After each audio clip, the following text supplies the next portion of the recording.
Panel ఉన్న సభ్యులకి కూడా నా నమస్కారాలండి. నమస్తే అండి. ఈ రోజున శాస్త్ర సాంకేతిక విజ్ఞాన చట్టం ఎప్పుడైతే వచ్చిందో ఆ చట్టానికి మరింత పొదును పెట్టవలసిన సమయం కూడా వచ్చిందండి. ఇప్పుడు ఈ డేటింగ్ యాప్ల వల్ల అనేక మంది అండి ఆస్తులు కోల్పోవటం, అలాగే డేటింగ్ యాప్లే కాదు ఇంకా బెట్టింగ్ యాప్లు ఇట్లా చాలా వరకు కూడా సోషల్ మీడియా అనేది మనిషి వ్యక్తిగత జీవితం మీద చాలా ప్రభావితం ఆ, పడుతుంది.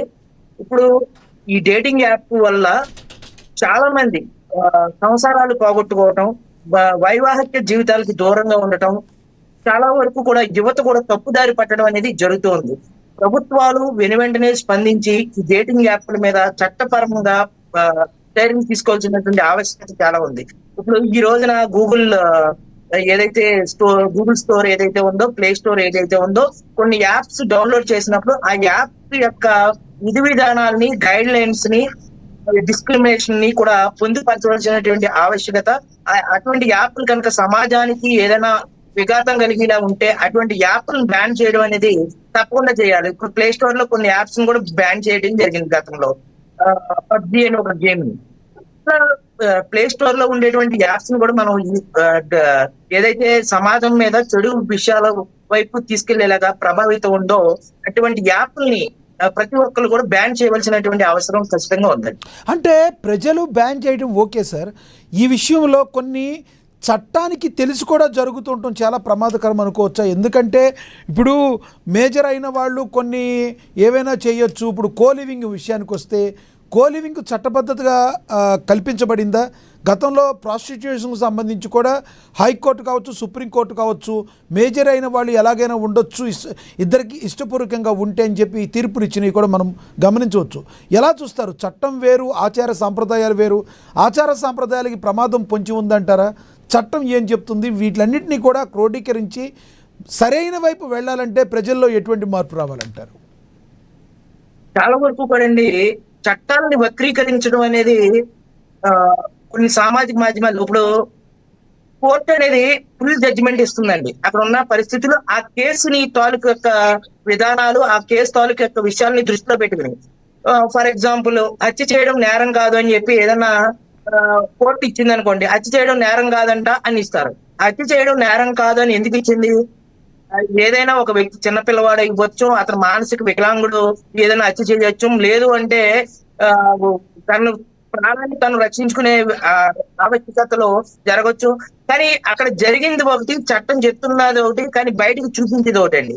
ఇప్పుడు ఎప్పటికైనా సరే చట్టం అనేది ఎవరైనా సరే ఒక దాంపత్య జీవితం కాకుండా వేరే వ్యక్తితోటి వైవాహిక సంబంధాన్ని పెట్టుకోవడం అనేది చట్టరీత్యా ఎప్పటికీ నేరమే అండి. అది ఖచ్చితంగా చేయకూడనటువంటి నేరాలు మన ఇండియన్ పీనల్ కోడ్ లో శిక్షలు కూడా ఉన్నాయి. భారతీయ శిక్షణ స్మృతిలో కూడా అనేక చట్టాలు కూడా ఉన్నాయండి.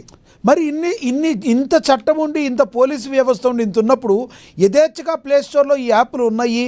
దీని గురించి యువత చెడిపోతున్నప్పుడు కూడా అది ఎటువంటి చర్యలు తీసుకోపోవడాన్ని ఎలా చూడాలి? ఒక రకంగా ఇది ఫెయిల్ అనుకోవాలా? ఖచ్చితంగా ఫెయిల్ అండి. ఇప్పుడు ప్రభుత్వ నిఘా వర్గాలు, ఇంటెలిజెన్స్ వర్గాలు, టాస్క్ ఫోర్స్ బృందాలు ఇవన్నీ కూడా ఇటువంటి ఇప్పుడు ఒక సంవత్సర కాలంలో జరిగేటువంటి మరణాలు వేటి వల్ల జరుగుతున్నాయి, ఒక సంవత్సర కాలంలో దాంపత్య జీవితాలు వేటి వల్ల నష్టపోతున్నాయి, యువత దేని ద్వారా నష్టపోతున్నారు, ఇవన్నీ నివేదికలు ప్రభుత్వం దగ్గర ఉంచవలసిన బాధ్యత వారిదండి. ఇప్పుడు ఇంకా మనం చెప్పాలంటే ఆ మధ్య కాలంలో సెల్ఫీ వీడియోల వల్ల కూడా చాలా మంది యువత బైక్ దగ్గరికి వెళ్ళి సెల్ఫీ వీడియోలు దిగడం, లేదా పామును పట్టుకుని సెల్ఫీ వీడియోలు దిగడం, బైక్ స్టంట్లు చేస్తూ సెల్ఫీ వీడియోలు దిగడం, ఇట్లా చాలా మంది సముద్ర అలల్లో కూడా ప్రాణాలు కోల్పోయి సెల్ఫీ వీడియోల వల్ల జరిగినాయండి. వారి మీద కూడా చట్టపరమైన ఇప్పుడు సెల్ఫీ వీడియోలు అటువంటి స్టంట్లు చేసి పెట్టితే ఖచ్చితంగా ఆత్మహత్య యత్నం కింద 309 కింద వాళ్ళ మీద కేసులు బుక్ చేయాలి. కానీ అటువంటి చట్టాలు లేకపోవడం వల్ల విచ్చలవిడిగా యువత ఒకరిని చూసి ఒకళ్ళు పైనుంచి దూకటం, పాములు కనిపించుకోవటం, బైక్ స్టంట్లు వేయటం, లేకపోతే నదుల్లో ఈతలు కొట్టడం, ఇట్లా రకరకాల లేదంటే ఈ మధ్యన ప్రాంక్ వీడియోలు అని చెప్పి చాలా మంది పెద్ద స్థాయి వ్యక్తులు కూడా ఇబ్బందులు పెడుతున్నారు. మరి ఇవన్నీ తెలిసి కూడా పోలీసులు యాక్షన్ తీసుకుంటలేదండి. ఇవి కళ్ళ ముందు జరుగుతున్నాయి. పెద్ద పెద్ద వ్యక్తుల్ని, వయసుకు పెద్ద వ్యక్తులను కూడా వాళ్ళని ఏడిపించడం, ఆ వీడియోలు పెట్టడం, అది నవ్వులాటకి చూపించడం, సామాన్య ప్రజల మీద కూడా సోషల్ మీడియా యాక్టివిటీస్ చాలా దుష్ప్రభావాలు ఉన్నాయండి. అందులో డేటింగ్ యాప్ కూడా ఒకటే అండి. ఇప్పుడు డేటింగ్ యాప్స్ వల్ల ఏమవుతుందంటే చాలా మంది ఇప్పుడు మనం చూసాం మొన్న ఒక యూనివర్సిటీ మొత్తమే హెచ్ఐవి పాజిటివ్ వచ్చిందని చెప్పి పెద్ద దేశవ్యాప్తంగా ఒక గందరగోళం కూడా కర్ణాటకలో కర్ణాటకలో అండి. ఎస్. అంటే ఈ డేటింగ్ యాప్ల వల్ల చాలా మంది కూడా దానికి వాడవలసినటువంటి వాడకపోవడం, సుఖ జీవితానికి అలవాటు పడిపోవడం వల్ల చాలా మంది హెచ్ఐవి బారిన పడ్డారు. దాదాపుగా యూనివర్సిటీలో చాలా మంది విద్యార్థులు 22-23 సంవత్సరాల విద్యార్థులై ఇటువంటి వ్యాధులకి లోన్ కావడం అనేది చాలా దురదృష్టకరం. అంటే దీన్ని చూసైనా సరే ఈ డేటింగ్ యాప్లని ఖచ్చితంగా బ్యాన్ చేయాలి. అలాగే గతంలో కూడా కొన్ని యూనివర్సిటీల్లో కూడా హెచ్ఐవి పాజిటివ్ ఉన్న వాళ్ళు అనేక మంది ఉన్నారు. సినిమా యాక్టర్లు కానీ, సినిమా హీరోయిన్లు కానీ, పెద్ద పెద్ద సెలబ్రిటీస్ కానీ వీరికి కూడా హెచ్ఐవి పాజిటివ్ వచ్చిందని చెప్పి కూడా మనకి వచ్చినాయి. ఆ మధ్య కాలంలో కూడా ఆ మధ్య కాలంలో కూడా హెచ్ఐవి బారిన పడి ఒక హీరోయిన్ కూడా మృతి చెందడం కూడా జరిగింది. హిందీ సినిమాల్లో చేసినటువంటి ఒక ఈవిడి. ఇదివరకు పోర్న్ వీడియోలు ఉండేవండి, బ్లూ వీడియోలు ఉండేవి, ఇవన్నీ బ్యాన్ అయినాయి. ఇప్పుడు డైరెక్ట్ గా అవేమి కాదు, డైరెక్ట్ గానే డేటింగ్ యాప్లు ఫిక్స్ చేసుకోవడం, రూమ్ కూడా వాళ్ళే బుక్ చేయడం, హోటల్స్ కూడా ఖరీదైనటువంటి హోటల్స్ కూడా వాళ్ళే బుక్ చేయడం, దానికి అయ్యే ఖర్చు అమౌంట్ లాస్ట్ లో చూపించడం, ఇవన్నీ జరుగుతున్నాయని చెప్పి కొన్ని కేసులు అయితే మా దృష్టికి రావడం కూడా జరిగిందండి. అంటే ఇప్పుడు మనం చూస్తున్నాం, ఇప్పుడు కొత్తగా హైదరాబాద్లో కూడా చాలా విపరీత ధోరణులు వస్తున్నాయి. రెంట్కి ఒక యువకుడిని ఇవ్వటము అనేది ఒక ట్రెండ్గా మారిందట.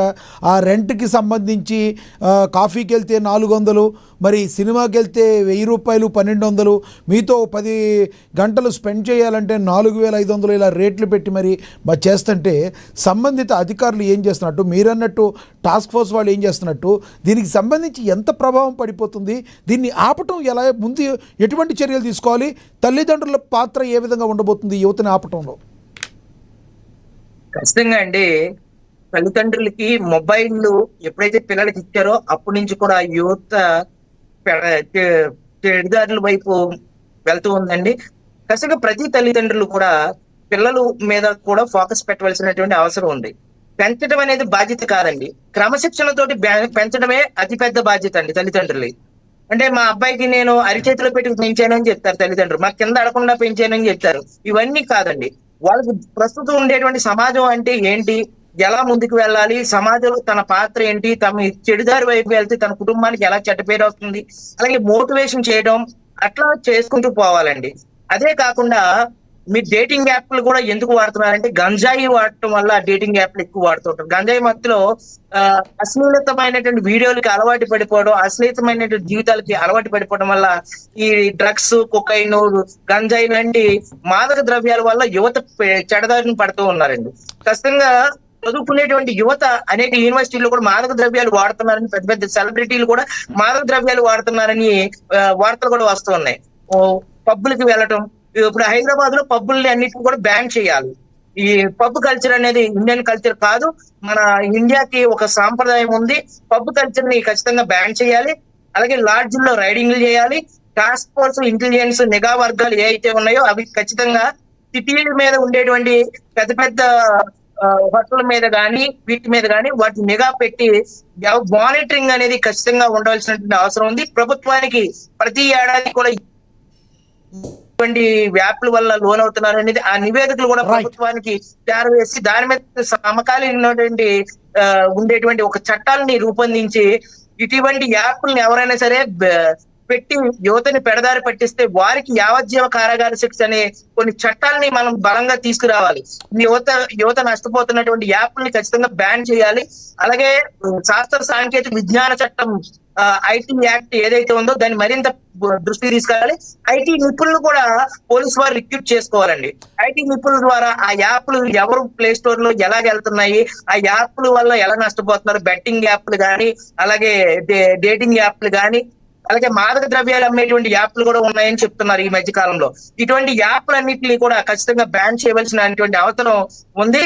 ఇప్పుడు సైన్స్ అండ్ టెక్నాలజీలో ఉండేటువంటి కొంతమంది నిపుణులు, డేటా ఎంట్రీ నిపుణులు కానీ, సైన్స్ అండ్ టెక్నాలజీ కానీ, అలాగే ఆర్టిఫిషియల్ ఇంటెలిజెన్స్ నిపుణులు కానీ ఖచ్చితంగా పోలీసు వర్గాలు వాళ్ళు కూడా రిక్రూట్ చేసుకుని వాళ్ళ అవగాహన కలిగించుకుని ఏదైతే ఈ సైబర్ నేరాలు విభాగం ఏదైతే ఉందో దాంట్లో ఈ నిపుణులు తీసుకొచ్చి వీటి మీద నిఘా పెట్టి వీటిని సమూలంగా నిర్మూలించేటువంటి ప్రయత్నం చేయకపోతే ఖచ్చితంగా భారతదేశం ఇటువంటి మాదక ద్రవ్యాల వల్ల యువత అంతా కూడా నాశనం అయిపోతుందని. రైట్, అయ్యప్ప గారు అందుబాటులో ఉండండి, మళ్ళీ మాట్లాడతారు. మనతోటి సీనియర్